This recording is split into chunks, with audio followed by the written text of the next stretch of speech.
వానాకాలం సీజన్ రైతు భరోసా పథకం పైసలను అన్నదాతల అకౌంట్లలో వేసే పని తెలంగాణ రాష్ట్ర సర్కారు పెట్టుకున్నదట. విడతల వారీగా రైతుల ఖాతాల్లో పైసలు వేస్తున్నదట. మొదలు ఒక్కెకరం లోపల ఉన్న రైతులకు పెట్టుబడి సాయం పంటలాగోడు ఎల్ల తీసుకునేందుకు అందించబోతున్నదట. అగో మొన్న వ్యవసాయ మంత్రి తుమ్మల సారు ఒక్కపారే అన్నదాతలందరికీ రైతు భరోసా పథకం అదేతాటు చూస్తామని అంటే ఇప్పుడు విడతల వారీగా అంటవేందే బాలన్న అంటారా?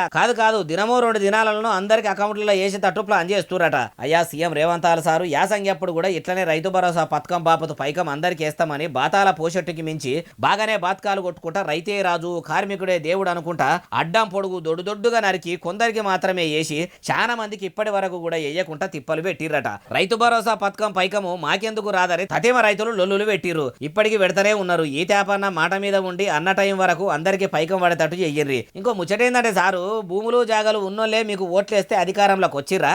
ఏం లేని పేదలు కూడా మీకు ఓట్లేసిర్రు. రెక్కల కష్టాన్ని నమ్ముకొని కాయ కష్టం చేసుక బతికే కూలినాలి పేదలకు వాళ్ళకు కూడా కూలి భరోసాను, పేదలకు ఇందిరమ్మ ఆత్మీయ భరోసాను వాళ్ళకు కూడా ఆసరా కాకపోయింది సారు.